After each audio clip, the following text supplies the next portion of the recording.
Hey, Hey Doug, how's it going? can you hear me okay? Sure can. Yep. It's nice to see you again. Yeah, likewise. Glad to connect. Yeah, me too.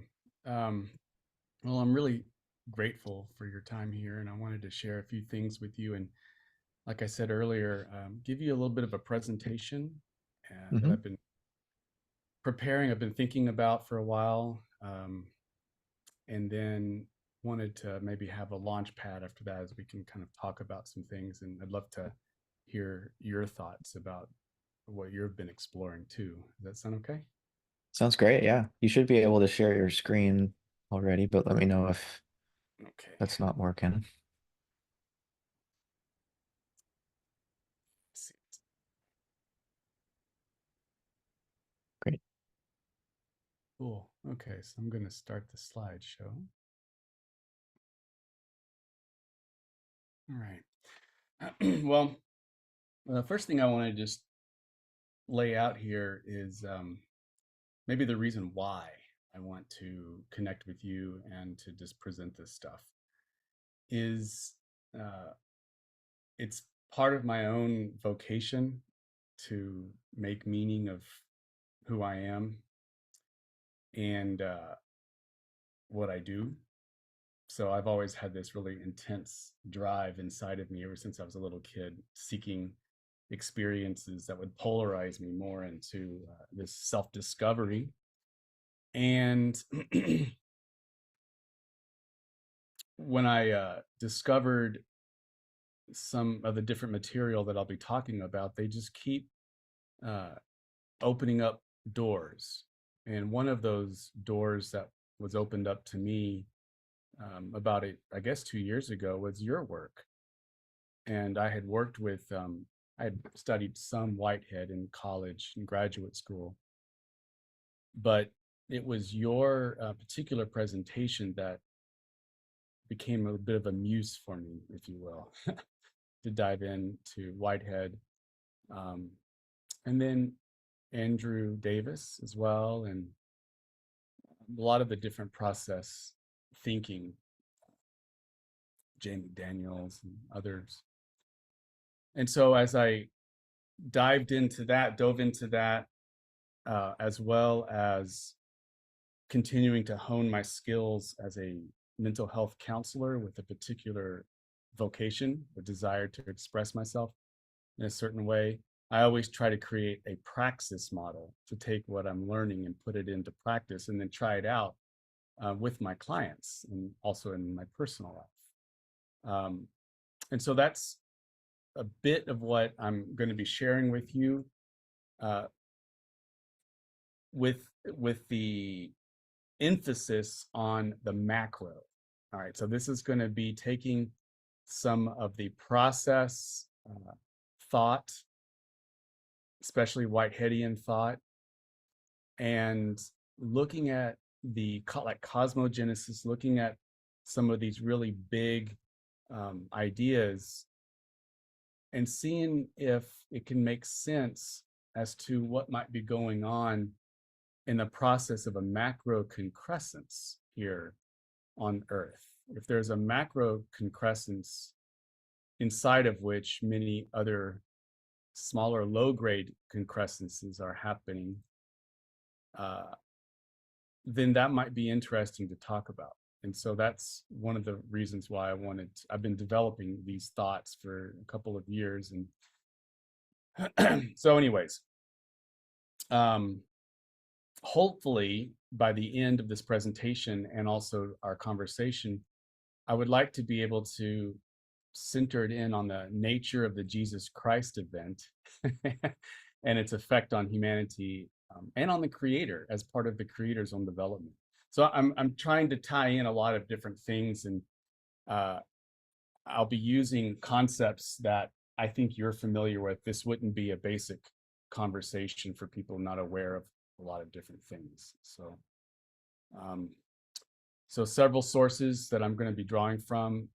My personal ideas are Catholic, the Catholic Christian background that I grew up in, particularly with an emphasis in Franciscanism. There is a channeled material that I really like and has been helpful for me. And it's called the raw material, but others know it as the law of one material. Of course, Whitehead and process thought. And then my graduate work in clinical social work and then a master's in pastoral ministry. And I've been a therapist for about over 20 years. So I've had lots of mystical experiences. So all of this is my own synthesis for its good and for its distortions. So we'll just walk in. The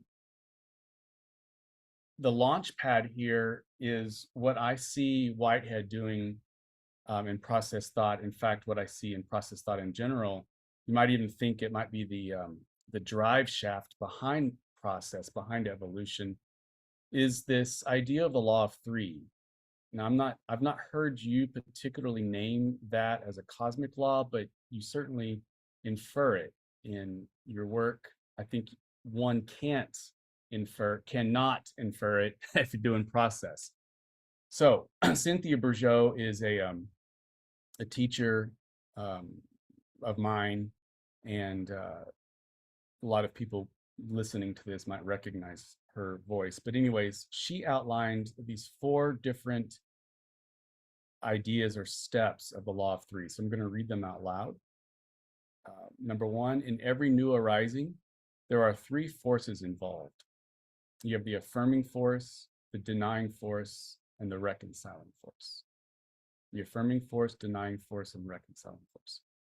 2, the interweaving of these 3 forces produces a 4th in a new dimension. So there's a new entree, a new order of being. Number 3, affirming, denying, and reconciling are not fixed points or permanent essence attributes, but can and do shift and must be discerned situationally. And 4, solutions to impasses or sticking points generally come by learning how to spot and mediate third force, which is present in every situation, but generally hidden. Okay, so I've been a student of the law of three, of this cosmic law, for about 15 years, and I can tell you that I intentionally try to do that step 4, which is to help the client through the jazz of our relationship, the improvisation that's going on there, to help the client to uncover the hidden third force, and together we midwife that into a new becoming for them, a new sense of freedom. So I did a little bit of diagrams here. So we have the first force, the affirming force, going in one direction. And then we have a second force that goes into a different direction. I'm just kind of giving a visual representation. So now we have a third force, the reconciling force. And it's usually hidden, but if you can tap the power of that reconciling force, then there's the new arising. Just as a quick aside, but it's important, I just want to throw this in here. This is sort of my version in terms of the counseling and how I help with counseling. This is a way that I've developed it. So you have the affirming force. This would be status quo of somebody. Maybe somebody is in a relationship that is not healthy, but at the same time, it's better the devil you know than the devil you don't. You know, it's kind of hard to leave that. So that would be an affirming force, status quo. Then there's a denying force of, let's say, this great desire to get out, or some hidden instinct that there is ambivalence here. On one hand, I want to stay. On the other hand, I don't know how. And that creates a contrast, right? And I know that's a Whiteheadian idea. Sorry about that. That's a Whiteheadian idea. It's very important, but this is also right at the heart of the law of three. And this contrast is the dynamic tension that creates the midwifing, the process of potentiating the next dimension or order of being. Okay, so it says FaceTime just quit, so I don't know if that means we're okay on your side. FaceTime is probably a different app. I think we're fine on Zoom. It's Okay, coming through clear on my end. okay, good. So the law of three, in terms of the reconciling force here, at the very crux, at the very heart of the contrast, it is taken as absolute truth that the seeds of hope are hidden in the soil of that contrast. They're hidden. And I'm really borrowing right now from Moltmann's idea of hope. I'm not sure if you're familiar with the definition. I've loved it. And that is, hope is the anticipation of a future joy. I'll get into joy here in a minute. But often the people don't really have hope. But as someone walking with them, I can always hold that hope for them if they don't. But I'm trusting the cosmic law that it's the seeds of it are buried right in the soil of that contrast. And so the first stage of the reconciling force is understanding that there's a level of awareness that begins with low awareness of a contrast. Some people aren't even aware that there is a contrast. This would be the idea of being in denial or something. And then that slowly polarizes, potentiates into a higher level of the contrast. Yes, the contrast exists, but we're not yet moving into consciousness. I'm not yet deciding on what I'm going to do with it, but I can see that there is a contrast. That is into the second stage. The second stage would be the spectrum of consciousness, and that ranges from the low level of consciousness, or we might call it the subconscious, and then it moves all the way, potentiates into conscious awareness. And conscious awareness at the high end would be somebody who is uncomfortable with the contrast, or at least sees it as the tension that they want to move forward with, and so hope is felt. They're conscious of their values. The goals are clarified, and there's accountability system in place. And then that just kind of opens them up to move into the next dimension. And so I've just kind of shown it here as a way to use a fulcrum, and then it's being thrown over the former order of being. And now this new consciousness actually becomes the affirming force, the status quo of the next order of being. So that would be the law of three in terms of the counseling and sort of the activation. And what I wanted to do is pivot right now and talk about the metaphysics of the creator, all right, in terms of the law of three. And then I'll stop and ask you how you're resonating with this. See. So this metaphysics is a synthesis of a lot of different things. So I'm putting together what makes a lot of sense to me, but it's not just something that I've intuited. It's been a dialogue between me and lots of sources. So we have this uncreated light. We have a catalyst, a spark. And with that, we have the onset of this infinite potential. Infinite potential, but finite actual. There's no actual expression. It's just infinite potential. This leads into this coincidence of opposites. And the coincidence of the new arising of the coincidence of opposites would be the dynamic of potentiation. This will make sense in just a minute, but I wanted to get a sense of how I'm thinking of a cosmogenesis here. So then we have, oops, I'm sorry. I need to move because we don't want to see this part. Okay. So we have the dynamic of potentiation is up here as the affirming force. And this is an aware principle. So there's a sense of being aware, but there's no consciousness yet. This consciousness begins to potentiate, awareness begins to potentiate into consciousness. Okay, so the law of one talks about the creator as the focusing principle. The creator is intelligent infinity, and it is an actual dynamic principle that creates focus and order out of chaos. So it is the idea of contrast creating tension, and is the flow and power behind focus.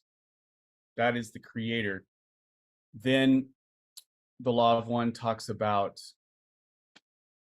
when awareness comes to a potentiated level, that is consciousness.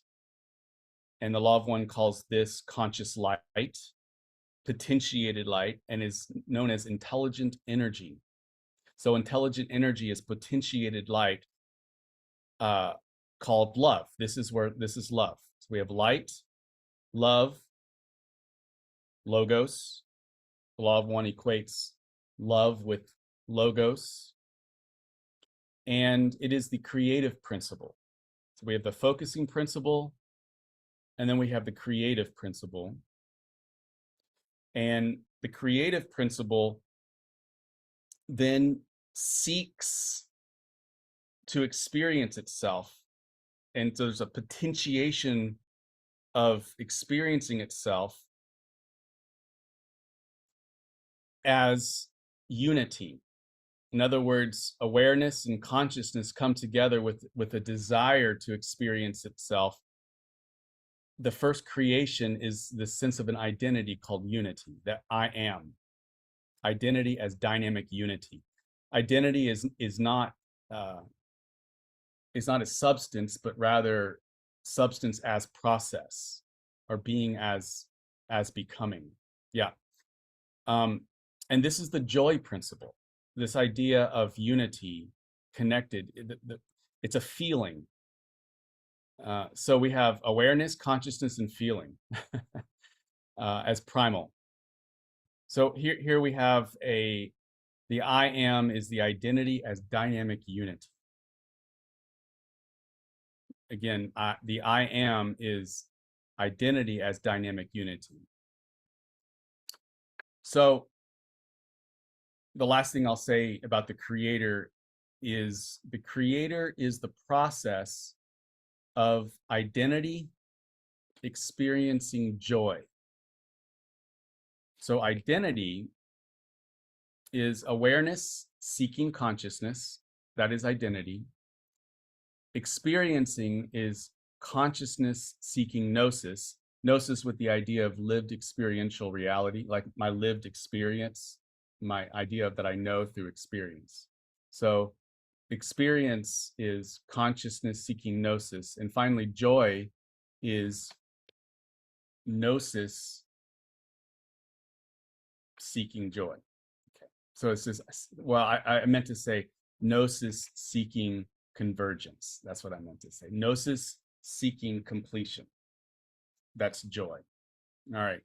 So we have identity experiencing joy is a verb, is a noun, is the power behind the energy behind creation, if you will.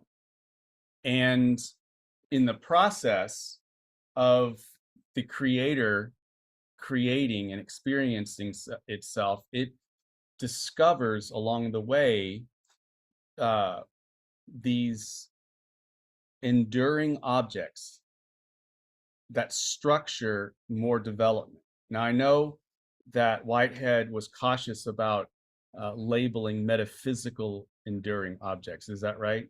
I think he he wanted to say that there might be something, but he wasn't quite sure.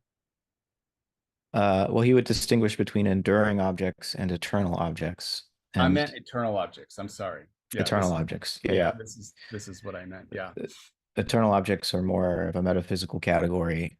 Enduring objects are more empirical. That's most of what we see around us: rocks, plants, Yeah. animals, ourselves, Yeah. our own bodies. Yeah. The law of one would lean into the eternal object first and foremost as being the dynamic process of identity seeking joy. It's just something that has to be there in order for everything to evolve.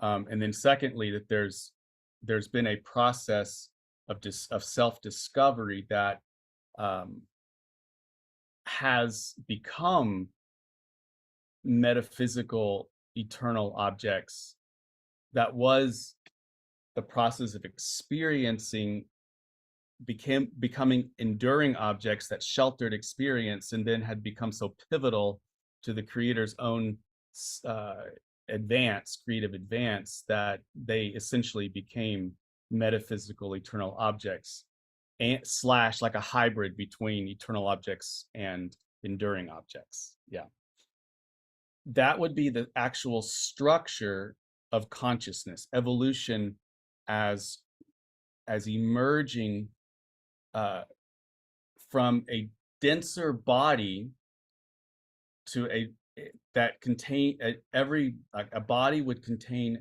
it'd be very dense materially but very undense in terms of consciousness. So you begin with like a first tier, a first density, rocks and things like this. A second tier would be plants and animal life. The third tier would be creation come to self-awareness. And so that Earth is a third density planet where we are made up of a material world, materiality, and inside of us, our capacity to begin to gain consciousness on the nature of our own becoming, and also the nature of the becoming of the larger macro. This really begins in earnest in third density. And so I'll conclude this part. I'm sorry, this is a little bit longer than I wanted it to be, but the big contrast that has happened on Earth is that as part of the creator's own process of becoming, it discerned a concept that in third density, a veil of forgetting could be placed between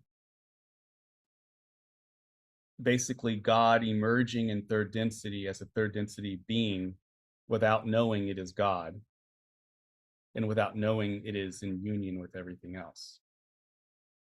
So this veil of forgetting actually becomes it's an incredible novel concept, because it actually allows in the intensification of experience like nothing else that had been applied before in the experiment of self-gnosis, the creator's gnosis, because this intensification of self-awareness plus the inability to know self except through experience and developing contrasts um, creates a new kind of polarity that didn't exist before. Rock calls this, well, I guess I'm calling it ethical polarity, where you have a positive polarity, service to others, moving into wholeness, and a negative polarity, service to self, emphasizing domination and manipulation. These two polarities actually create work and intensity, and it's a new way of intensifying the third density experience for further evolution. And Earth is a unique cosmic experience, at least maybe in this galaxy, with this contrast between the planet having moved into its an environmental energetics of fourth density, which is love and understanding. It's the sense of unitive consciousness. So in a tier higher than ours, the Earth has moved into sort of a cosmic environment where is proper. It'd be like moving from third grade to fourth grade, where it would be proper to start learning the lessons of fourth density. But the Earth itself cannot begin a fourth density experience until and unless humanity as a single organism achieves some threshold of consciousness where it chooses to live the path of wholeness. And so this contrast, like a rubber band, where the earth has moved, the body of the earth has moved into fourth density consciousness in terms of like a bath, I'm sorry, not consciousness, but environment. And its stuckness of the third density collective humanity being completely stuck right here, this creates this contrast, this tension. And it's precisely in this tension right here, you and I feel it, maybe feel as like it's going crazy out here, you know? Everybody is, well, everybody's actually being invited metaphysically to look at themselves in the mirror and ask, what do we want individually and what do we want as a collective? But this tension right here actually creates the very novel opportunity for a higher order of being, a logos, to actually come face to face inside of third densities, Earth's third densities quagmire, and create something new here that would help humanity move past its collective bellicosity, but also to give the creator as the sublogos, the sun, an experience that it didn't have before, which is to come inside, to descend inside at a conscious level and come face to face with itself in third, so you have the logos face to face with a third density entity. All right, so I'm sorry, I can realize that I'm talking some terms that may not be you may not be familiar with these, but could I ask you to weigh in on anything you've heard so far? Yeah, thank you, Doug. Very, very rich dynamic you're describing, and some of the terms are unfamiliar to me, but I think, there's a lot of resonance and overlap in some of these esoteric systems. And so I'm not as familiar with the raw material, but um, the idea of Earth moving through different phases of density and the role of the human being in that process as tensions are increased resonates with what I've read in Steiner and anthroposophy, and they're similar um, patterns described. But to think about this in Whitehead's terms, and as you were describing earlier, the macro concrescence of the Earth, um, your scheme of thinking of these two opposing forces that find this uh, hidden unity is very much like the process of concrescence, as you know. Yeah. And this process, as Whitehead describes it, occurs at every scale. And so it's a quantum scale at the level of our cells, our organism, but the Earth as a whole is a process of concrescence. And in multiple time scales too, right? So the earth through um, its entire, however long it lasts, billions of years through its whole history, is a process of concrescence. And these tensions build so that it can be transformed into something new at the end of its evolutionary process. And so, in Whitehead's terms, the affirmation, um, the original affirmation, say, is very much like the physical pole, and he describes the physical pole as conformal. It's saying yes to what came before. So it's just sort of repeating what came before. And the mental pole is something like the no. It's saying, well, here are the alternatives. Um, and then the satisfaction is the reconciliation of this tension that gives rise to something new that hadn't existed before. It wasn't what was being repeated in the past. Something new has been introduced by the mental pole, but some reconciliation has been achieved between the original yes, the no that came in response to it, and then yeah, something new comes out of that. And so this Trinitarian process, or this law of three in your terms, to produce a fourth that is in some kind of new dimension is, um, to me, it's, and probably this is intentional, but maybe you discovered the convergence here. It's exactly Whitehead's process of concrescence.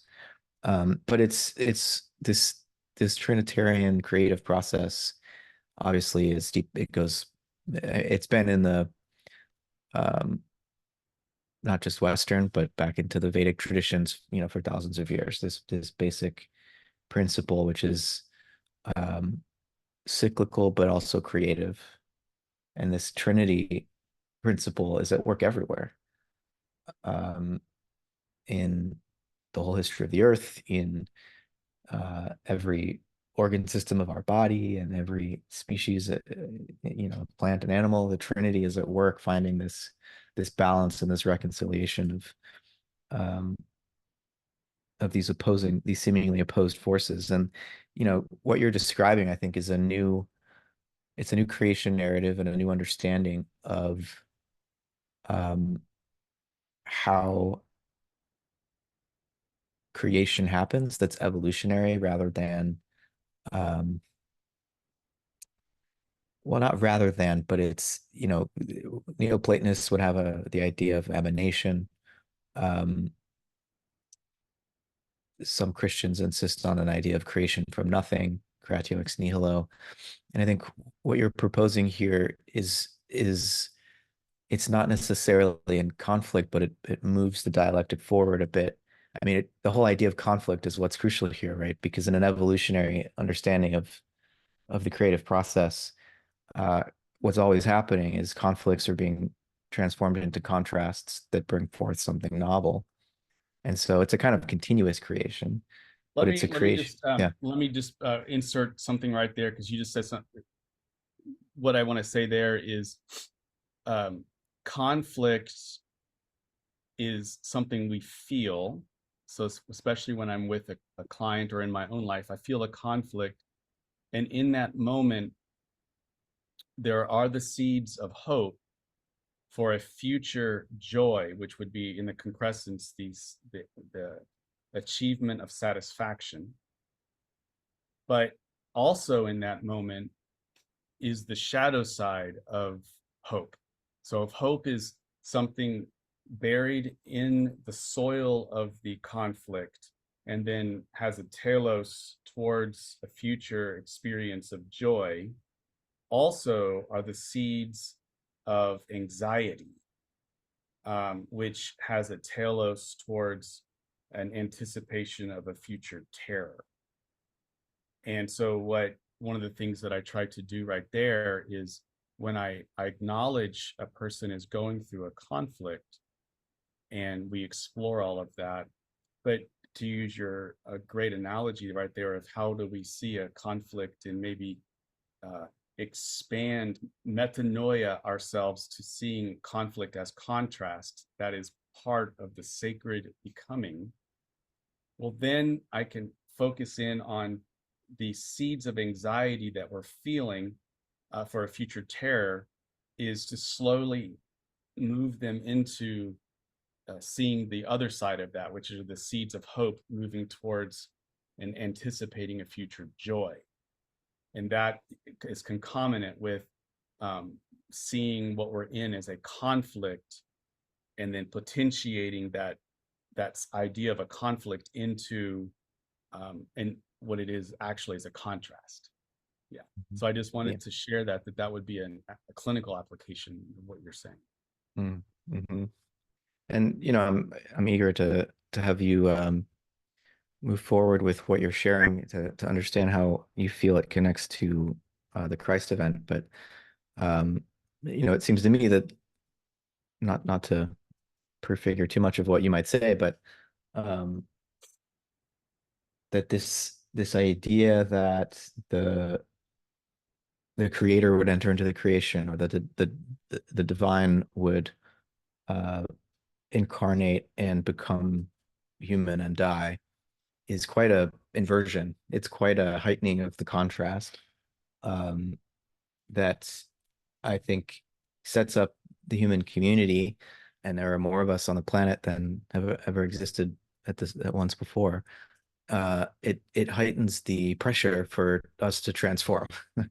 Okay. um, Yeah. because it's like the divine has already, in some sense, the seed for that future uh, satisfaction of what the whole human community is here to do, what we're here to achieve. The seed's already been planted, and there's no turning back. But we're not all aware or conscious of that trajectory, and so there's still, it's still the opposing forces are meeting, and that tension is building, and maybe you had those two arrows with the awareness first and then consciousness as the tension increases. And I feel like yeah, the catapult hasn't been launched yet, but the tension is definitely still Some people building. don't feel the tension, but now we're starting to feel the tension, and people are becoming more aware of the tension, but not yet beginning the consciousness. Whereas other people are feeling super conscious of the tension, and then so the real issues are the conflicts between those who don't feel the conflict or the contrast, to those who feel it or aware of it but haven't begun to be conscious of it, from those who are conscious of it and want to do something. So it's kind of like, and all of this exists in one giant united organism that is unconscious of its unity, that we're Yeah. moving into, Yeah. So consciousness. there's really one human being, Yeah. but Adam, I think what did the Jewish faith, was it the Adam? Cadwan. Yeah. Yeah. Yeah, exactly. But that there are so many human beings on the planet today, it's like that increases the tension Yeah.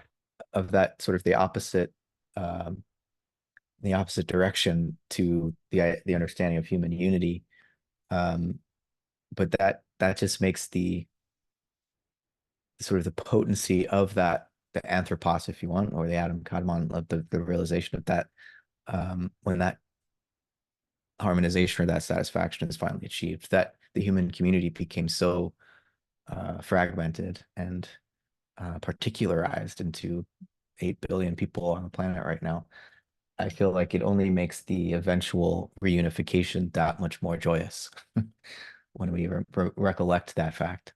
And we have the hope. These are the seeds of hope in this contrast of that future consummation, of that future omega point.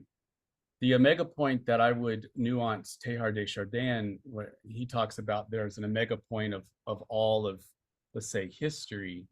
Um, I think he didn't have to go so macro with it, because Mm. uh, really, I think he's talking about concrescence. And there's, as you said, there's different orders of concrescence, different tiers. I think we're in a concrescence right now.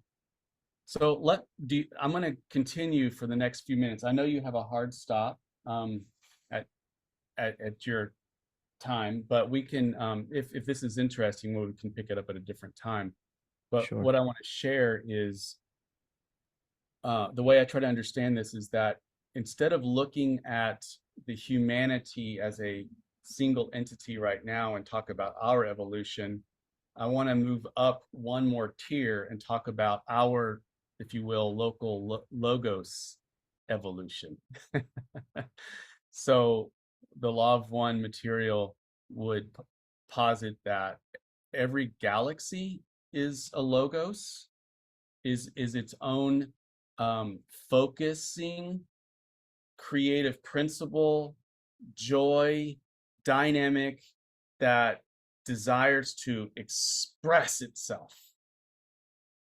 And it does so in unique ways.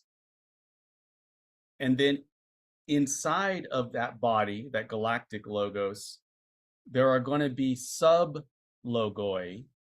So this is the next order down. And these are not all the stars, but certain stars where natural movements of the physical chaos start to coalesce and become have order. And then that order starts to potentiate into a crescendo where consciousness comes, and the consciousness of that sub logos, the way that sub logos develops is actually subdividing into sub logoi, and then it's the experience of the sub logoi that actually give the sub logos its experience of itself in consciousness, not awareness. Awareness is already complete unity with all, but in terms of consciousness, it is precisely the gestalt of the sub logoi interacting with itself becomes the consciousness of the sub logos. And so as a development pattern of developing in terms of the higher order than us, but the lower order than a galactic, which is the sub logos level, that's our sun, and the solar system is its body, then as part of that development, and this is speculation, but this is how I'm trying to put a bunch of stuff together, is as part of that development is it actually at some point, the whole concrescence of itself will achieve a certain necessity for it to have the experience of coming into its own sub level, because it's a sub logos, coming into its own sub level in its fullness, in its plenum, and then face to face with itself. So there's a higher tier coming into a lower tier. It'd be like you having complete and total fullness of matness, and then coming in and connecting inside of one of your cells, Matt being fully enlightened as Matt, coming face to face with a cancer cell, and then maybe teaching the cancer cell how to remember what it is, or something along those lines. In order for there to be a portal, if you will, in order for this tier 2 to come into tier 3, if I could put it that way, the sub coming into sub, in order for that to happen, at the level of the sub area, that's us, there has to be a lot of different concresci coming together in order to create a singularity to which this could come inside. Okay, and that singularity would be the following. At least this is my speculation. So we have the one ingredient is the sub logos, or the sun logos development. That's the developmental process. We also have a volunteer. Okay, so the entity known to us is Jesus, according to the raw material. Now, this is, no one has to really believe this. This is just kind of fun. We're having fun here. But there was a need to have, you could call it maybe a bodhisattva-esque person, somebody with a vocation of a bodhisattva that had achieved enlightenment elsewhere in the galaxy, because there's all kinds of ways to understand UFOs and aliens, and I've done a lot of work on this. But you have a being who volunteers to incarnate as a third density entity on Earth. So you have to have somebody who wants to do that. you also have to have this idea of the cultural runway. So the whole relationship, the I thou relationship between the Jewish people and the sub logos, this dance of a continue revelation of relationship, a chosenness, not chosenness as in they're only special, but chosenness as kind of a runway, if you will, that is embedded inside a historical, cultural um, uh, event that becomes a zeitgeist. You know, everything is oriented and all the thought forms are developed so that there could be a kind of crescendo in the fullness of time. All right, so that's the cultural runway. And then you've got, as I said earlier, a contrast between the cosmic green ray, so the Earth has moving, the sub logos as the solar system has moved inside the galactic logos's body in an area where it's green ray, where in terms of the chakras, it is love and understanding. It is this new freshness, this new openness that's here. Okay, so the Earth is in here. Humanity's consciousness is still trying to figure out the orange ray. Orange ray, in terms of the chakra system, is who are you? What is your identity? And the orange ray is actually a dance between I am one, which is red, and I am many, which is yellow. So this negotiation is an emergence. That's the sense of self as a dance, an emergence of I am one and many. That's that polarity. And we still haven't gotten there yet, mostly individually, but of course collectively. So this anchor, the stuckness, plus Earth moving into the green ray, creates this incredible tension. And that is actually part of the plan. That's part of the development of the logos. So therefore, all of these things come together to create the capacity for the logos, the sub logos to come in face to face, and also for there to be given, planted inside a thought form, planted exactly in the epicenter of the log jam, the quagmire that we have created, which I call the great bellicosity thought form. It's competition taken to, it's competition warped and cancerized to a warfare posturing. It's competition taken to warfare posturing whose energetics is scapegoating. And that's a great way to not develop the orange ray. And so this tension on us, we feel this great need to look in the mirror and figure it out. And the only way to relieve, the law of one says, the only way to dispel or reconcile the logjam, to dispel the energy of bellicosity, is forgiveness. And forgiveness is simply, I am recognizing that I am God in the process of becoming God who has a pace. And I'm recognizing you are God in the process of becoming God. And it's this desire to commune together. I am, before I would, a person in that unit of consciousness would be able to see the other with the eyes of forbearance, even as the other is living out the bellicosity and it not even knowing. Okay. Now, the seeds of forgiveness are planted right there at the epicenter of the bellicosity thought form, which is at the epicenter of the human person.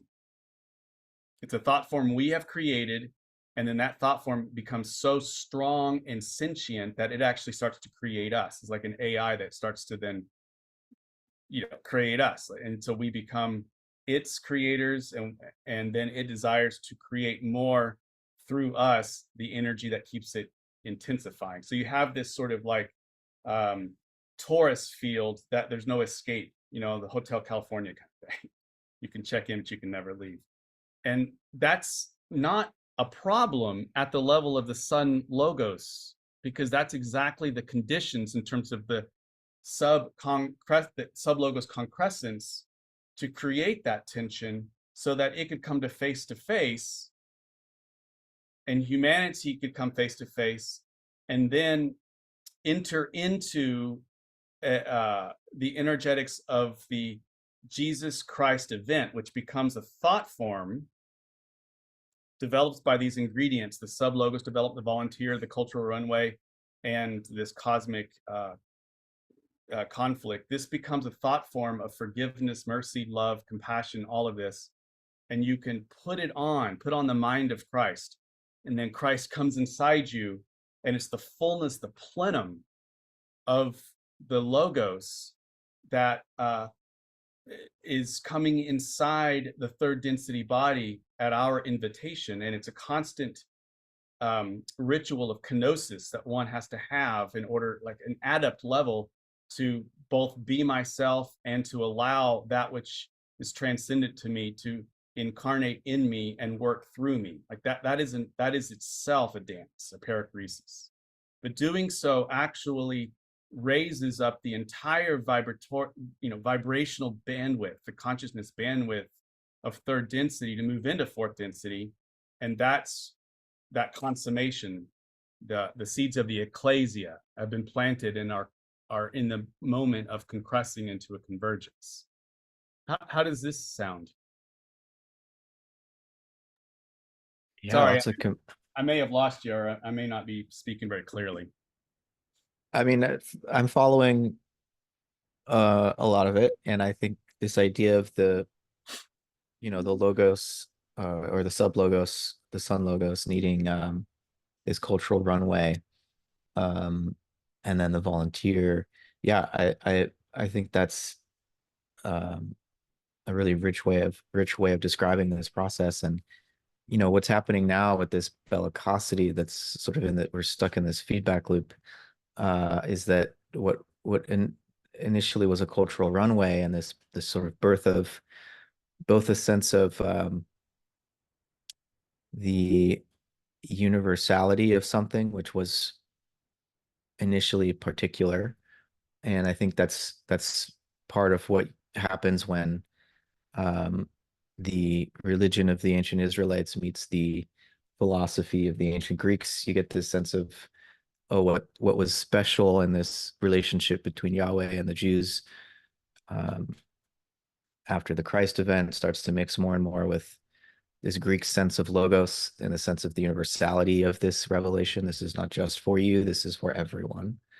And that's something that, as I hear you describing it, we're still very much struggling with the tension between being special and being universal. And I, this is I don't mean to single out Judaism or Jewish people now, certainly, but there is a sense in which the cultural runways, which have been part of the evolution of consciousness that has prepared humanity for the Christ event, the cultural runway has become something more like runaway culture, by which I mean we're locked into these identities that are fabricated. The sense of oh, I'm this kind of person and you're that kind of person, and that smaller sense of identity is ultimate and that's blocking the transformation that needs to occur. And the pressure is building, and these geopolitical conflicts are it's hard to say if we look back decades from now and think, oh, it already started. It's because from where you and I sit, it's like, okay, we're not at war yet. We're maybe we can avoid this, but on the other hand, for a lot of people around the world now already, no, it started. Like there's a great conflagration that's underway, and we've seen a couple of those last century, and we certainly have even more firepower now. If another world war were to break out, that things would be bad news. So that seems to me to be a function of runaway culture, or you could say nationalism. right, where these smaller senses of identity are blocking the realization that you're talking about. And it's, the convergence of these different factors. In some sense, the deed's already been accomplished, but only in heaven, as it were. Like Well, we yeah, and I know you need to end, but I just want to say that the point of the Jesus Christ event for our side, let's say, would be to plant the seeds of consciousness, and then for humanity then to choose to enact, to water those seeds and enact those seeds. So that has to be something that's organic here. And maybe the next conversation, if you're interested, we could have is uh, I've developed this program called the ships approach, which is precisely how to be the micro person that creates some of this loosening of the bellicosity. But I'd be very interested in hearing how you would understand a praxis of Whiteheadian thought or process thought, to bring it to the level of unlock using philosophy or help people unlock the runaway culture and get back into a desire, an orientation towards this concrescent satisfaction, that we're going to be yeah. moving to anyways, but we have to do that too. We have to. Mhm. Now it's us. Yeah. Yeah, I think it's both a move to the macrocosm and a move deeper into Yeah.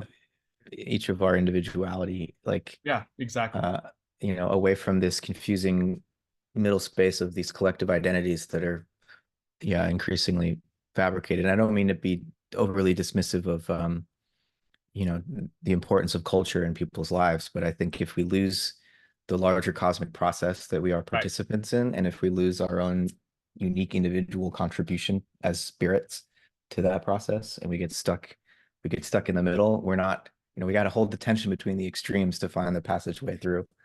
That's right. um yeah. So yeah, I mean, this is a very interesting and important conversation, and I think translating some of your insights from uh, the materials you're working with, and into not only into Whitehead but into some other esoteric streams that I've been working with would be of great interest to me, because um, that kind of translation work I think is important for making this all more accessible, uh, so that that consciousness can spread, because there's so many, uh, you know, whether it's through channeling or through clairvoyance or through deep speculative philosophy, um, different perspectives that have been um, achieved and articulated. But unless we can build the bridges and translate between them, I think it remains too obscure for people for it to actually be a benefit to most people. So these And types of that's where my conversations are interest helpful. is, right there. Yeah. Yeah. Mhm. Well, thank you. I'll be in touch. We can connect some more and maybe come up with another time to connect. Sounds good. Yeah. Summer's pretty open, so we can make that happen sooner than later. Okay. And I'm also attending the class you'll be doing. I think it's starting this Wednesday. Oh, are you? Great. Oh, Yeah. wonderful. That'll be fun. So I'll be excited. Awesome. All right, Doug. Well, I'll see you in a few days then. Thank you, Matt. Really appreciate your work. Take care. Likewise. Take care, Doug.